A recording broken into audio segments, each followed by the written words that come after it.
There we go. There we are. Right, that should hopefully come up. Yes, we've got you. All right. So this is actually a presentation myself and Nick did. I'm going to do the first Cape Town leg. We did it last year actually to the participants of the South African trip. And yeah, so we call this trip Cape to Kruger, and it really is kind of seeing the bottom end and top end of the country. We are, of course, the southern tip of Africa. There we are, right down there in Cape Town, and you land in Cape Town. And as you can see, Africa is a really big continent. It obviously straddles right across both tropics and across the equator.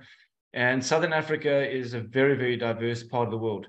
Those little lines on the screen, little red line down the Cape, essentially shows you the area that we covered right down the southwestern tip of the continent, and then up there in the high velds, and then going down to the low veld, the eastern side of South Africa. So those little lines are just to give people a perspective of where we're going.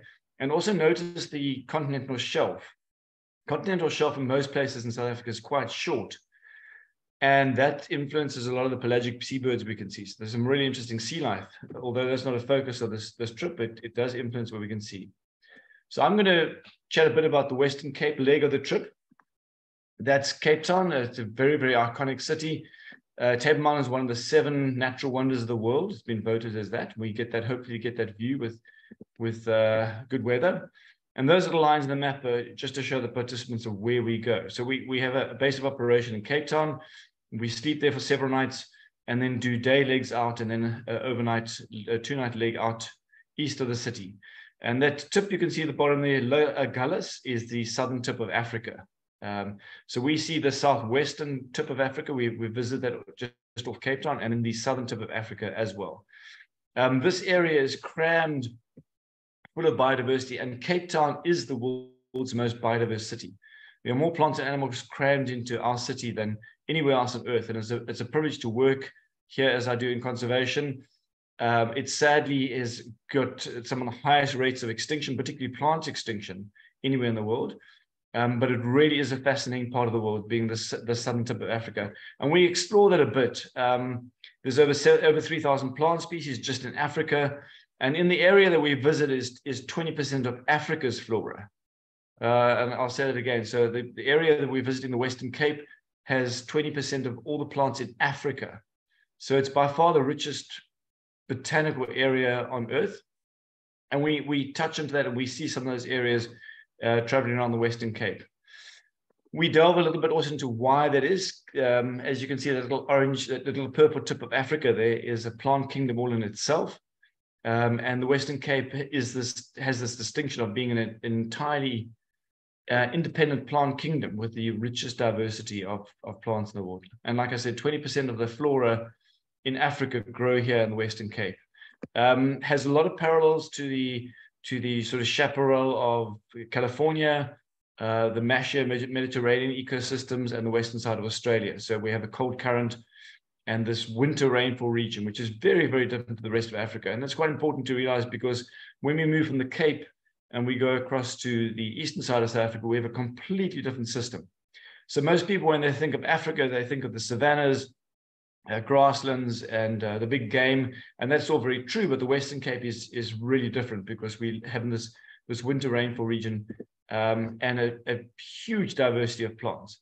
So our trip is in September, which is the best time in the Western Cape. It's just after winter. Our winter months, of course, are July, August, September, and we got a profusion of spring flowers. Highest diversity of bulbs in the world, highest diversity of succulents in the world, and the highest diversity of plants per unit area in the mountains around Cape Town. And these are some of the species that we'll see in our travels. There's a lot of Erica species. You would have no doubt heard of the heathlands of Scotland. If you're interested in natural history, Scotland has got 3 heath species, Erica species. We've got over 700 in the Western Cape, and these are just an example of a few of them. So huge profusion of plant species. We also delve into a little bit. I believe it's quite important that when we travel, we look at the whole picture. You know, we just don't look at a bird or an animal. We want to understand where it fits into the landscape, what its role is, how it got to be there, its evolutionary history, the whole bang shoot. And we look at why is this region just so rich in diversity. And as you can see in that satellite photo there's a warm current that comes down the east coast of Africa. The cold current comes up the west coast of Africa, and that's very reminiscent of, for example, somewhere like Chile or California, with the cold currents, that the Humboldt current and the Californian current that run up the west coast of those countries, of that continent. And hence we've got a dry west coast of Africa and a wet east coast. And we sit in that really, the interchange between that warm and cold current right down near the southern tip of Africa. We've only got 7 endemic bird species down in the Western Cape, which is not many. And although it's incredibly rich in plants, it's relatively low in bird diversity.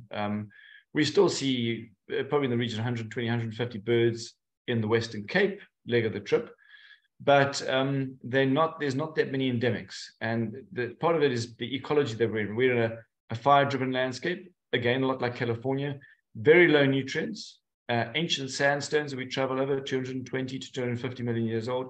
We have a winter rainfall region, like I said, and the Western Cape has got really interesting geology and the topography. We have big mountain ranges, like you saw Tab Mountain, coming right out the ocean. We've got these 1,000-meter peaks, and so it creates a really interesting landscape which has a huge diversity in it. That's an example of the spring flower displays that we have at the West Coast. We hope to see that in the September months. We do a day trip out of Cape Town, and that's the sort of landscape that you can see. I think it's a little, not that I've been on acid, but I would imagine that's probably what being on acid must be like, because it looks like someone spray painted the whole landscape. It's a profusion of these sort of daisy species that flower for a very, very short period of time. And we get a day traveling around into that area. So our first day out of Cape Town is usually up to the West Coast National Park, and that's traveling up the West Coast. It's a more arid landscape, and the flower displays are very fleeting. These flower displays have been also characterized as one of the 7 natural wonders of the world. And some of the endemic birds here, for example, southern black coron, that's an endemic that we hope to see. And that whole group of corons and bustards might be new for some people. There's an endemic raptor. Probably the best place to see it is the West Coast National Park. The black harrier. It's a spectacular bird, breeds at this time of the year, and so the chances are better than normal in finding it. And then there's a endemic antelope species. This is the Bontebok. It was down to 32 individuals in the 1930s. There's now about 2,500 of them, and there's very good chances of seeing this endemic antelope. And then we always stop for the small things as well, like dung beetles. They have their place in the ecology on the roll as well. So we hopefully get to see them. And then our next little leg in the south, we come back to Cape Town. We go down to the southern tip of Africa. That red line there is our route. And we go to a place called Dohop, which means the Hope. Massively long, uninterrupted white beaches. Often there are southern right whales and sometimes humpback whales, which are overwintering up from Antarctica before they head south. And we spend 2 nights. And there again, we can find Bontebok. There's an endemic vulture species, the Cape vulture, which is sadly quite endangered. And this area has its own lark species, the Agulhas long-billed lark, which is endemic to these plains. These are some of the things that we try finding this particular leg. Again, another endemic raptor species, the jackal buzzard, endemic to Southern Africa, which we hopefully find in that landscape as well. And of course, an endemic zebra. What would things be without an endemic zebra? So there are 3 zebra species in the world. And this is the Cape Mountain zebra, just over 1,000 individuals, a fair chance of finding them. And hopefully we'll see the world's largest antelope species, the eland. So it's on par in size and weight with the moose. To kind of put in perspective, we should hope to come across these as well. This photograph is actually taken in Cape Town. And again, if you look at the very flat landscape and then sudden topography, you get an idea of the sort of landscape, very scenic landscape that we travel through, lots of hills, lots of mountains, and these ancient sandstones that give us this really nutrient-poor soil, which drives the speciation. One of the factors that drives the speciation in our world. We've got an endemic crane species in South Africa. This is the blue crane, which is also our national bird in South Africa. Just over 10,000 of these birds, and the Agulhas plain where we go is a stronghold for this particular species. And we hope to connect with them. And then, of course, the world's southernmost primate, the Chacma baboon, also called olive baboon, which is common in this landscape. This is on the Cape Peninsula and also at De Hoop. Staying at De Hoop, keep your windows and doors closed, because these animals are really intelligent, get in and steal food from your pantry. But yeah, the southernmost primate in the world. These animals have actually learned to take their food, if they're eating shellfish, and they'll take it down to the sea and wash it to get the sand off it, if it's sandy. So, and they use rocks to bash off shellfish.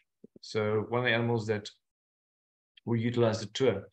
So leaving De Hoop, we come back to Cape Town. These are the Kirstenbosch Botanical Gardens, again rated one of the top gardens in the world. This is at the foot of Table Mountain. Really scenically, beautifully laid out gardens. And in springtime, they have this sort of typical floral display. There are manicure gardens, but a really good place for birding. And we spend a morning birding through them before going down onto the flatlands of Cape Town. There's a birding area called Strandfontein and Rondevlei. I actually live on Rondevlei, so this photograph is literally taken out my front window, not 30 meters from where I'm talking to you right now. These, of course, are greater flamingo, and we'll hopefully connect with two species, both species of flamingo in Africa. In the background, if you squint slightly, you can see two hippos in the background there.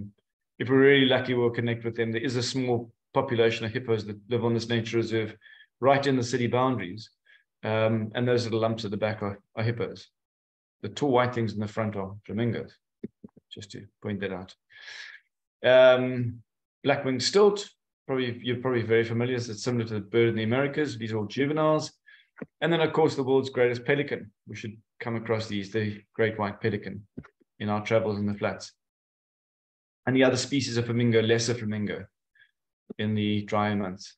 And then a couple of, just to touch on some of the families. There's whole groups of families that are endemic to Africa, or just go from Africa through to Asia, which you guys being in the Americas will come across, and there'll be new family groups for you all together. This is a Cape weaver. And weavers are really interesting. They obviously weave these nests. They're the only animal, apart from humans, that can tie a true knot. The granny knot round and through the whole proper knot. The oropendulas of South America weave, and tailor birds weave. These guys actually tie proper knots. And it's innate behavior. So if you take a weaver, you breed them in nests, in nest boxes for several generations, give them some grass and they'll weave you a nest. So it's truly innate behavior. The males do this fascinating, they build these nests and do these hanging displays fluttering underneath them to try to attract a female. So we should come across at least two weaver species on our travels, if not more. And that might be a new group for some people. The sunbirds would probably be a new group unless you've been to the old world or Asia. And the sunbirds take the place of your hummingbirds, but they're passerines. They're not related to hummingbirds at all. There's a whole selection, and this is a Manakite sunbird, one of the largest ones we have around. Southern double-collared sunbird on a protea. So that might be a new family for some people. Really showy, pretty guys. The bush shrikes, we will see several bush shrikes on our trip. Again, a new family for, I think, if you haven't been to Africa before. And then this really interesting order of birds called mousebirds. There are 6 species, all only found in Africa. We have 3 in Southern Africa, and we should connect with all 3 species. This is white-backed and red-faced in this particular photograph. But mousebirds are pretty much like living fossils. They're old and very primitive, 4 toes face forward. They're gut fermenters. They've got a really different feather structure. Fascinating birds, and from an evolutionary taxonomic point of view, really, really interesting. And we should connect with at least half of the order, 3 of the 6 species. And then this enigmatic bird, not the best photograph. This is a Cape rock jumper. We should hopefully see this in our trip in Cape Town. A very sought after bird. There's only 2 species, make up the whole family. They're found in Southern Africa only, and they're basal to many of the bird lineages in Africa. So they're ancient, kind of, again, living fossils, and really, really pretty enigmatic birds on our mountain landscape. We do then a trip out of Cape Town, and like I pointed out earlier, the continental shelf is really short in our part of the world, and within sort of 20 nautical miles, we're in 500-600 meters of water, which means you have deep upwelling to have really good pelagic birds, you need about 200 meters of water. I have to keep doing the imperial for you guys because 600 feet. Think of 600 feet. Greg's probably shaking his head there. We keep having to transfer about 600 feet of water you need to start getting really good pelagics. So you need that depth. And we go off Cape Point, and if weather permitting, we'll do pelagic. This is a shy albatross and a white-chinned petrel. And we then get to see a really good selection of seabirds. There's not too many places in the world that you can do day trips and see albatross. Your famous one from Monterey Bay is a place, New Zealand, Chile, and here. And we typically see 4 species. The trip out is also really, really scenic. This is Cape Point. This is the southwestern tip of the continent. We pass here by boat. And again, you can see how mountains here just jut straight out the ocean, creating this really interesting topography, and it also sort of drives the speciation. And so our trip, we go out to 20 to 30 nautical miles. We try to find a trawler, and we have a huge zone of upwelling, cold Antarctic water that comes up upwells from the Atlantic, and we can see anything from, well, this is one of the great albatross. So this is a royal albatross from New Zealand. And the Royals and the Wanderers are the biggest of the flying birds. The record for Wanderer is 3.6 meter wingspan. What's that? 9 feet? 11 feet. It's big. It's really big. It's like a flying Boeing. Right across on the bird in the small right-hand corner is a storm petrel, which is completely opposite. It's like, it looks like the size of a little swift or a bat on the surface of the water. So there's actually really interesting. You get these tiny little birds and these enormous birds. Really, really interesting lifestyles. And we typically see between sort of 12 to 16 species of pelagic birds, which aren't found anywhere on the continent. And pelagic seabirds, I love pelagic seabirds. They truly are different. A lot of people say, you know, when you go down to the beach and people say, oh, why don't you go see seabirds? And they're talking about gulls. Those aren't seabirds. These are seabirds. These birds live out in the ocean for several years at a time. And their lifestyle and the way they move in their landscape is truly astounding. So yeah, we try to find a trawler, and we get really close. If we get a trawler, we want birds really, really close. That's a good selection of sort of what you'll see. There sort of be 5, 6, 7 pelagic species. So that's a day trip out at sea. There's a giant petrel busy arguing with a shy albatross about something. If you're into photography, really, really good photographic opportunities, because you're down low on the water, early morning light, and you get some really good shots. So I'm going to hand over to Nick now. Typically when we travel, we're in 2 buses. Of course, my bus is the fun bus, and then there's Nick's bus. So I'm going to hand over to him now. I see he's got a fancy background. My background's not as fancy. See, I just got my curtain in the background. Nick's got like a whole tropical jungle vibe. So Nick, I'm going to hand over to you, and you just tell me when to do the next slide. Over to you. Yeah, thanks, Dalton. Good day, everyone. Sawubona, goeiedag, molweni. We have 11 official languages in South Africa. I believe it's going to be 12 with sign language added soon. That was 4 greetings I can give you there. I anticipated that Dalton would throw me under the bus, pun intended, with that little joke. So hopefully you received the bios that Carrie asked us to provide. And you'll see that in mine, I wrote that whilst Dalton's bus is the fun bus, my bus is the very fun bus on the tour. So there we go. It's a phenomenal trip, this. And if you haven't booked, you should. Dalton's done an amazing job that's quite hard to follow with the Western Cape leg. But I could just maybe add that just this morning, I visited a site that we don't visit on the tour, but that's very near to one of our sites, and had tremendous luck with rock jumpers. And everyone should watch Dalton's face here. I even got a photo of Victron's warbler today. So there's a nice alternative site for us for this year that we can plan for as well, potentially. But after that first week, the Western Cape leg, where we have very high endemism, but as Dalton said, outside of the plants, fairly low diversity, we swing that around and we go into the savanna, predominantly savanna ecosystem, where we have lower diversity, because a lot of what we see you can see elsewhere in Africa, but very high diversity. So we catch a flight. It's an internal domestic flight. It's about 2 hours, so it's just a nice journey. Read your book if you brought one along. And we touch down 2 hours later in Johannesburg, which is the biggest city in the country, and we very quickly get out of it. We get back into new vans, and we drive essentially in what we call, or from what we call, the high veld towards the low veld being a low-lying area. But we stop before we descend. We stop at some high altitude grassland habitat. So you'll see in the image Johannesburg on the left there, and we head first to Delstrom, that purple star. Delstrom is a high altitude grassland area, and there's some fairly special birds to see. It's approximately a sort of 2 to 2.5 hour drive. We check in our accommodation. We usually have fish or something like that, because it's a trout fishing area as well. So a lot of the area, which was traditional sort of wetland, has been converted to trout fishing and also to forestry. So you get a little sense of the habitat here. High altitude grassland. There's obviously been forestry and farming that goes on, but you also get these little patches of indigenous forest. If you look on the left there, what we call scarp forest or Afro-montane forest.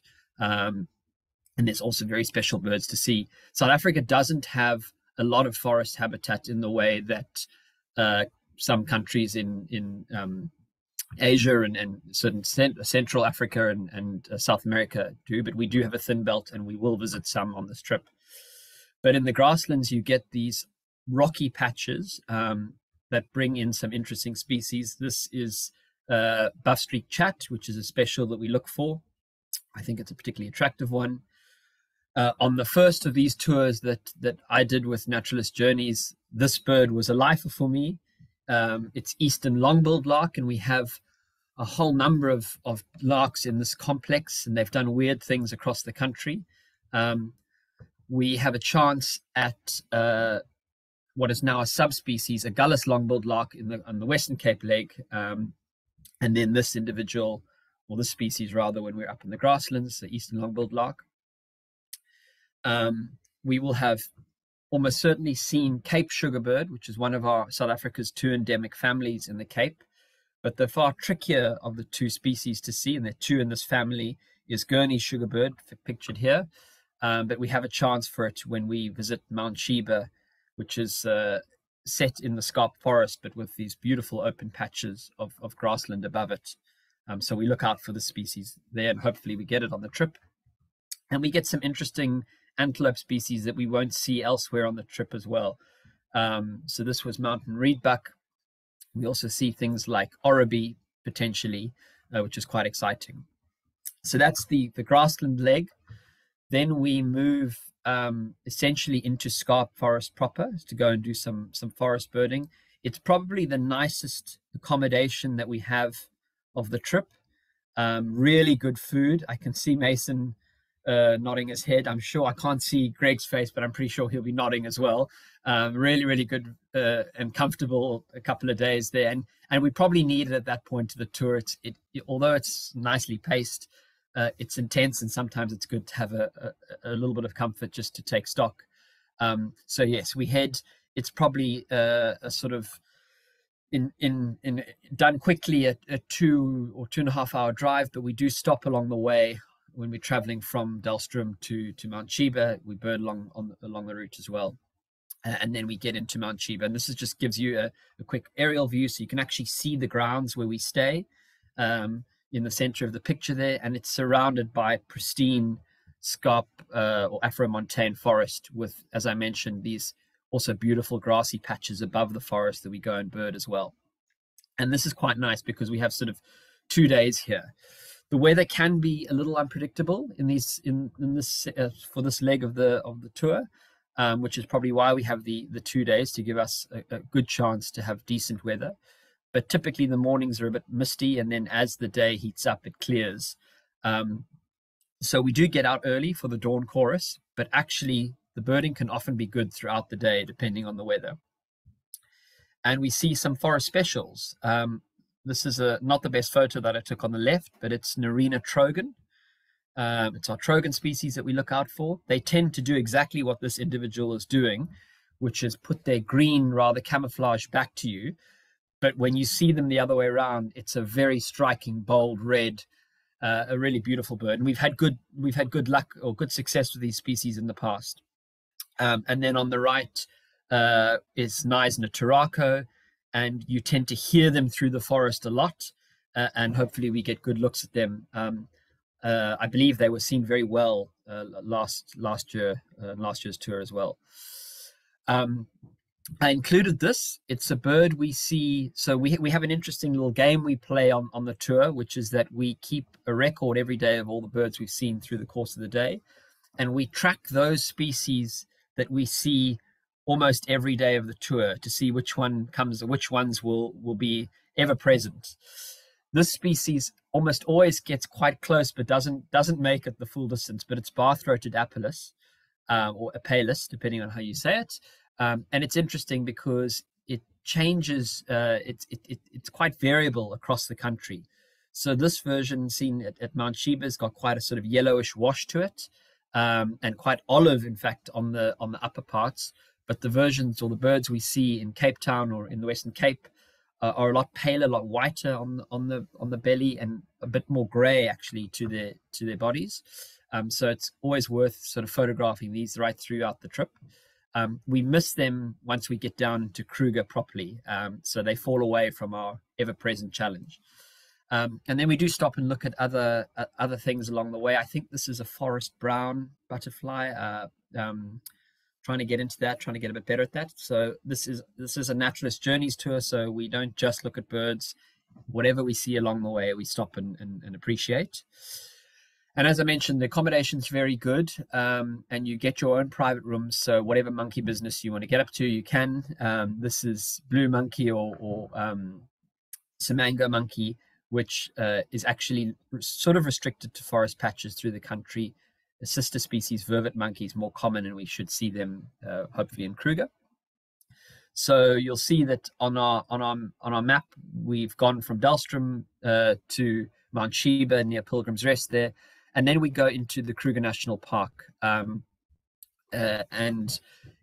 we did this for a previous tour, so obviously the itinerary might change, but on this particular tour, we went first to a camp called Satara in the sort of center of the park.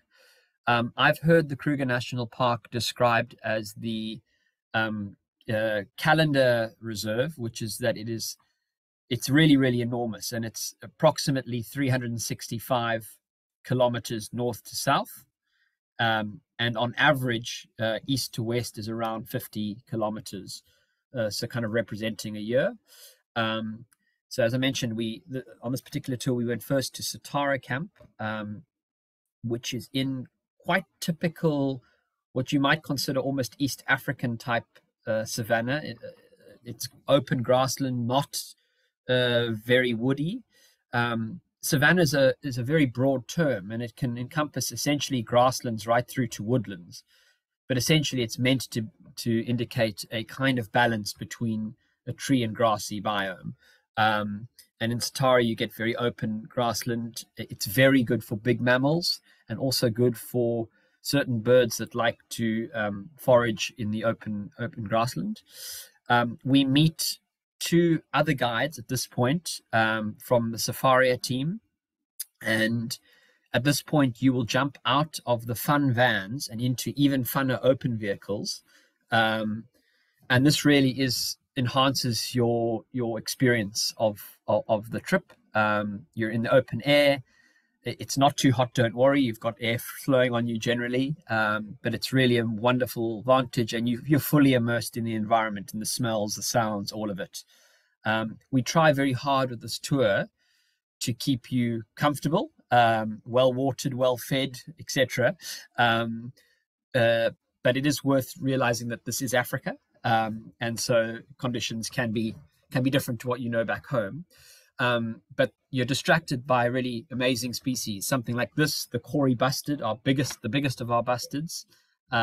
We have a fairly good chance of seeing this around the Satara area. I think we have obviously a lot of raptors in this part of the park. So I think this is tawny eagle. I'm now got myself tense because brown raptors can be challenging. But there's a bunch of different species we look for. Wahlberg's eagle, steppe eagle, lesser spotted. This is probably the most common of the brown eagles we'll see there, which is tawny, very variable as well.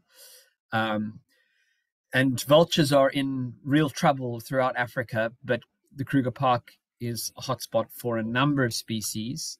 This particular individual is a really nice breeding hooded vulture with that flush of pink in the face. You can actually see a second species just below, which is white-backed vulture there as well. And we have potentially a chance of seeing lappet-faced, white-headed, and even Cape vulture. So we can get as many as 5 species. And then a bird that at least one of you will ask us to stop for, I can guarantee you, is lilac-breasted roller. They're actually disappointingly common. And I say that because I think if they were a little bit less common, we wouldn't take their extraordinary beauty quite so for granted. They also have the wonderful habit of tending to perch conspicuously, so they allow you to photograph them. So they must be one of the most photographed birds in Africa, I would think. We're pretty much assured of seeing these guys, and they love the open savanna around Satara. So they become very numerous. We end up driving past them on the trip, just ignoring them. And then Dalton mentioned some of the unique African bird families that we'll encounter. With luck, we will see a secretary bird. It's a really weird thing, but they're quite extraordinary. And in fact, we can even see these in the Cape leg of the trip. We do get them down in the Western Cape and around Cape Town. Dalton and I both currently taking part in a year-long challenge at the moment. The city of Cape Town and the Cape Bird Club have initiated a challenge calling on birders to record as many species as they can within the municipal boundaries of Cape Town. And this species, secretary bird, is on the list. So we can see it in Kruger and in the Cape. But it's one of these species that can be tricky as well. We don't have specific spots for them. We sort of need to encounter them.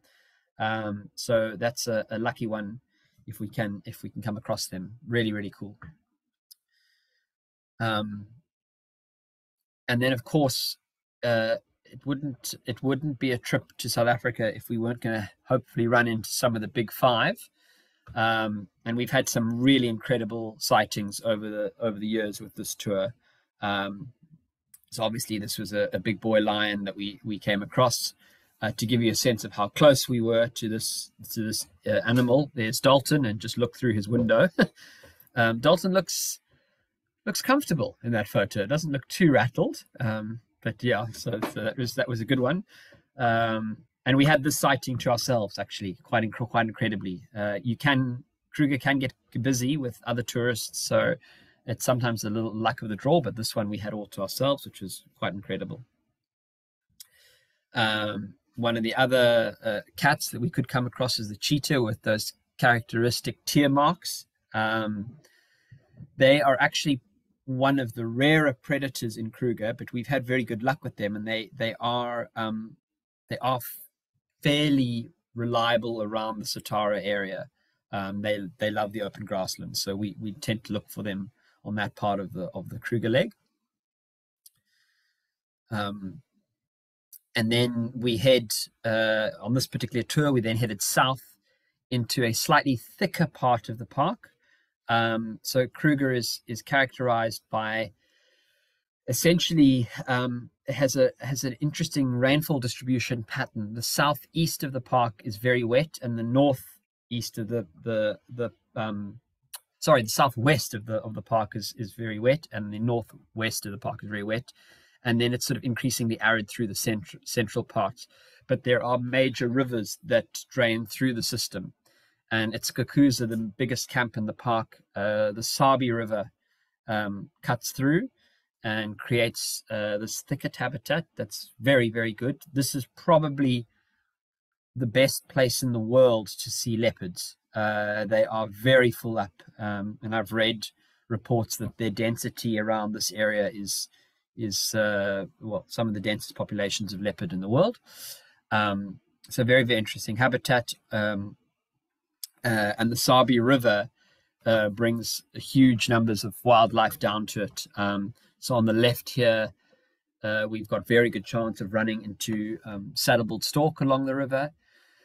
And obviously the elephants follow the watercourses, and so we tend to see large numbers of African elephant, much bigger than the Asian sibling. We tend to see them in good numbers on this trip as well. And as I mentioned, the river is important. So we see this is a bird with an Afrikaans name, Hammerkop, which essentially means hammerhead. We've got a very good chance of seeing this unique African species. And then we'll be seeing multiple species of hornbill, which is another African special, or African and Asian special, I should say. I guess they're comparable, but in no way really related to the toucans of the New World. This is southern ground hornbill. I mean, it looks like a giant turkey, but they're incredibly charismatic to watch. And if you get up close to them, they actually have incredibly delicate and beautiful and long eyelashes.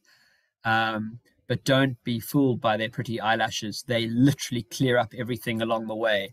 So I have seen a bird before with a snake, a chameleon, and a little tortoise in its mouth in one go. They tend to pick up food, and instead of swallowing it, they keep foraging until they've got too much in, and then they take it down. Quite incredible, these birds. Another member of the big five is the Cape buffalo that we should see. And these are probably, in my opinion, the most dangerous of all the animals that we will encounter on this trip. But I know many of you who are watching will have not seen the buffalo, but will have in fact seen the red-billed oxpecker on the buffalo. And so whenever we see big herds of antelope in Kruger, we look out for the oxpeckers as well. They're two species, yellow-billed and red-billed. Yellow-billed tend to be further north in the park, but we have had them on our tours before, so we look out for them.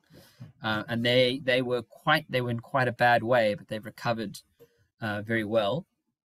I think this is just one of Dalton's really good photos that he wanted to put in here. But we do see we have really fabulous encounters with elephants. And I think it's always an exciting moment for us when we can get our clients onto some of these iconic African mammals. I don't think I need to say much about giraffe, but if you've never seen one, come on this tour and we will show you one, and you will be flabbergasted by their elegance. I mentioned eyelashes of the ground hornbill. These guys also have quite beautiful eyelashes if you get up close to them.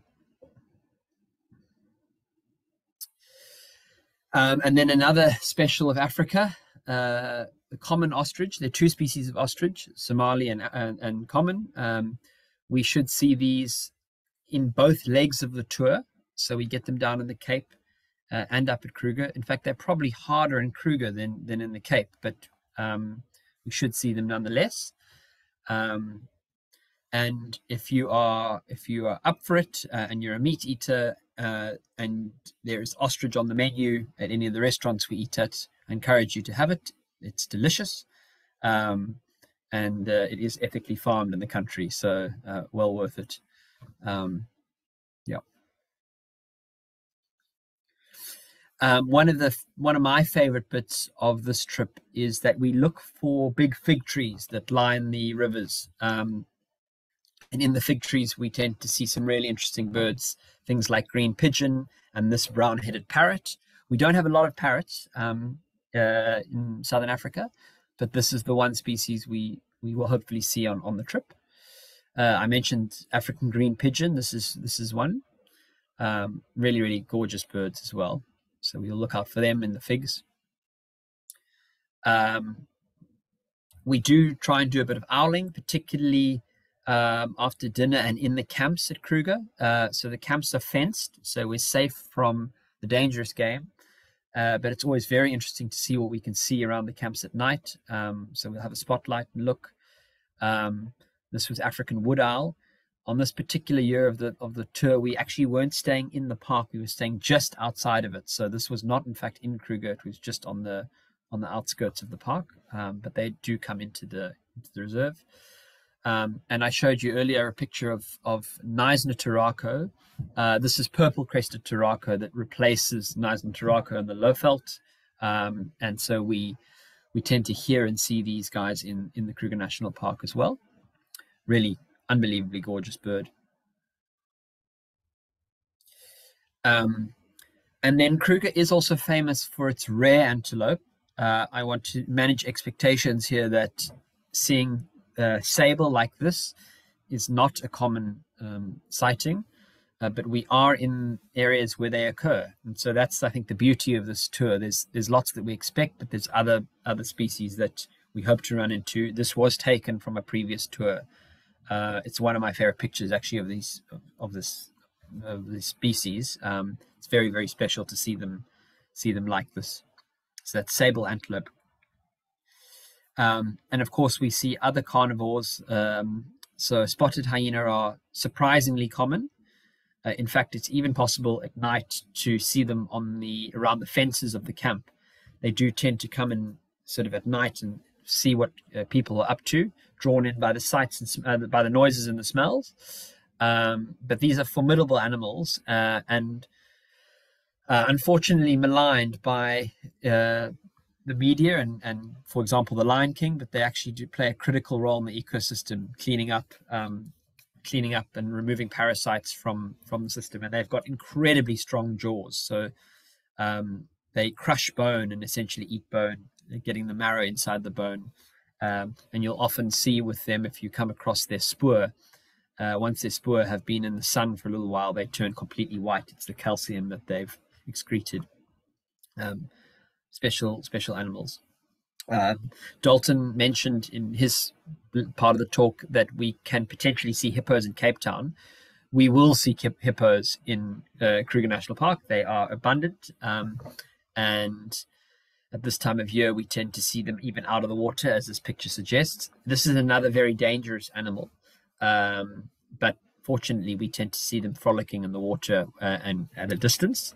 But they're very impressive and really large. And I tell an interesting story about why the hippo poos the way it does, but I reserve that. You have to buy a ticket to join the tour to hear that story, I'm afraid. That happens in the fun bus. So I think that's the essence of the trip. There's lots of pictures of other animals and birds that have been left out, but we always include a list of do's and don'ts. I'm going to do the do's and then I'll hand over the don'ts to Dalton. So on our trip, we encourage any and all questions. There are no stupid questions.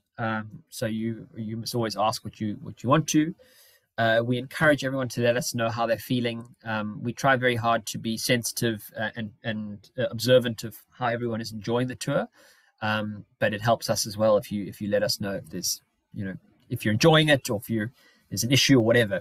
Any and all feedback is welcomed and encouraged because it helps us to continue to tailor the tour to your needs. As I mentioned, this is Africa, so we plan. Probably the thing that gives Dalton and I the biggest headache of all is figuring out where all of our toilet stops are on any given day. They aren't always readily available, so we encourage and ask our tour participants to make sure that you use the bathroom when we tell you one is available. With the group on this tour, which is typically around sort of 12 to 14 individuals, we aren't always able to tell if everyone is on a subject or not. So we encourage you to be vocal with us if you can't see something we're looking at. And between Dalton, Mason, and ourselves, we usually have someone who can immediately assist you and get you onto whatever it is that we're looking at. Similarly, tell us if you want more time with the subject. Some people do like to photograph it or whatever, and sometimes we need to move the group on, but we have a guide who can stay with you to spend extra time with something. If you drink alcohol, then we strongly encourage you to try our wine and beer because it's excellent. But we advise you to do it sparingly, just so that you are fit and at it for the very busy and rigorous schedule of our tour. be friendly with South Africans. We're not actually very scary, and you'll be amazed how people respond in our country to to any sort of friendliness that they can receive. In our country, tipping is or does exist. I know it's variable in different countries, but it is for many their bread and butter, particularly in the service industry. And so typically what we consider to be a worthwhile tip is 10% of the value of, say, your meal or whatever it is that you've had. This is obviously confusing because the meals are covered on this tour, but just to give you a sense of if you have some sort of service or if you've got additional days on that you've added yourself. And then unfortunately, because of the disparity in our country, we have one of the worst ratios of wealthy to poor people in the world. We do have issues with crime, and so we say we warn you to be alert and vigilant at all times. We do a lot of that for you, but it helps that you also are aware of what's going around in your surroundings, and we give very clear information to you about when you should and shouldn't be leaving valuables behind in the vehicle or in your rooms, etc. Yes, I'm going to head over to Dalton for the don'ts. Okay, thanks. Yeah, I get the don'ts. Don't leave valuables unattended. I think Nick has sort of covered that.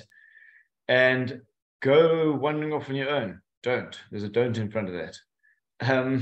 In somewhere like Kruger, we can't get out of vehicles, and you can walk around camps. Camps are quite well enclosed. But in somewhere like Kruger, you don't want to go wandering off in the bush on your own. And in the towns, we will stop in places. So there's a chance to kind of get normal experience in normal towns there, but generally don't go wandering off on your own. Don't forget to put sunblock on. We quite far south in Africa, and so we've got very little ozone above us, and you do get sunburned quite a lot. Don't stress about malaria. I know people worry about malaria. I've had it personally a couple of times. It's not something you want to catch, but most of the areas we're in are not malaria areas. The northern part of Kruger is, but we generally not there in the malaria season. We're still there in the dry season. And if the rains haven't come, there won't be malaria around. So don't stress around malaria. Don't forget to charge your camera batteries for that crucial shot. Don't get out of the vehicle in Kruger Park. And that's for a very good, honest reason. And we try as much as possible not to disturb plants and animals. We don't feed them. And in our travelings, we try and be as responsible as possible with the animals that we're interacting with.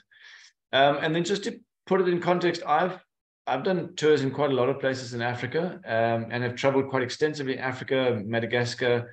I mentioned Leeds just now. We connected in Madagascar last year. And the infrastructure, if you haven't been to Africa before, you've probably got ideas of what it's like. South Africa is by far the most developed of the African countries in terms of its infrastructure and ease of travel. And if you are considering going to Africa, I would recommend this as the easy shoe-in trip to Africa. It's very comfortable. It's in really good hotels. I think the food's excellent. And it's a really easy way to get into the rhythm of seeing Africa.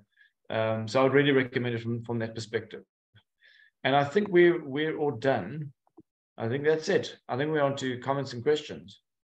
Or we're going to hand over to Mason and Greg. How are we going to do this? We open for comments and questions. I do have a couple things to say. This is Greg Smith. I've done this tour a few times with Nick and Dalton, and I would say they're two of the best guides I have ever worked with. So you're in really good hands in taking this trip, and they're both very, very well educated. They're the politest guides I have ever worked with. And with Mason as a third there, you'd have a really good trip. So to put it into context, our 2019 tour, we had 359 species. That's bird species. We had 51 mammal species and numerous butterflies, amphibians, reptiles, and the like. So you're going to see a lot of wildlife. And if you are a wildlife photographer, this is a trip to go on. You get up close. You saw the picture of Dalton with the male lion next to him. And a lot of times, as long as you don't stick your finger, your hand, your camera outside the window, you're safe. But if you start sticking that outside the window, it's going to cause problems. But they are really good guides, very competent. They know their country, and this is really a spectacular tour. I just wanted to say hi to a few people I see: Ruth and Roger, Terry, Laura, folks I've traveled with before. Mason, I don't know if Mason's been to South Africa before, but he knows stuff wherever he goes. And he's almost as polite as Dalton and Nick. Anyways, that's all I had to say. Thanks much. Any questions, comments? Thanks, Greg.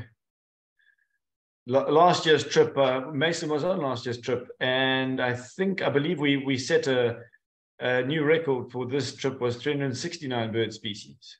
And I think we only had 50 mammals, but yeah, we got 369 birds, which I think is a new record for the tour. Yeah, we took a little bit of satisfaction out of that, Greg. I'll make just two quick comments. One is that I'm a real planner, and so if anybody has any questions about the trip, particularly on generally where we'll go, I'm happy to share like eBird hotspots where we're likely to go. And if you'd like to study up, I can give you some sort of pointers and where you might want to study up. I've been to Africa. This will be my 4th trip to Africa. I've been to South Africa 3 times. So I'm certainly, I'll be more like you. My job is to make sure you have a good time and stay safe. And I'll be doing eBird lists for us. And, I'll be doing helping cite birds and identifying at least a decent portion of them. But these guys are just, as Greg said, just incredible. If you traveled around the world and with birding, there's great guides all over the place, but I've never seen guides like I have in Africa, where they just have such a breadth and depth of knowledge of not just the birds, but the biology and the ecosystem and the mammals and the plants. It's a great experience. So don't hesitate to reach out to me. You can send me email at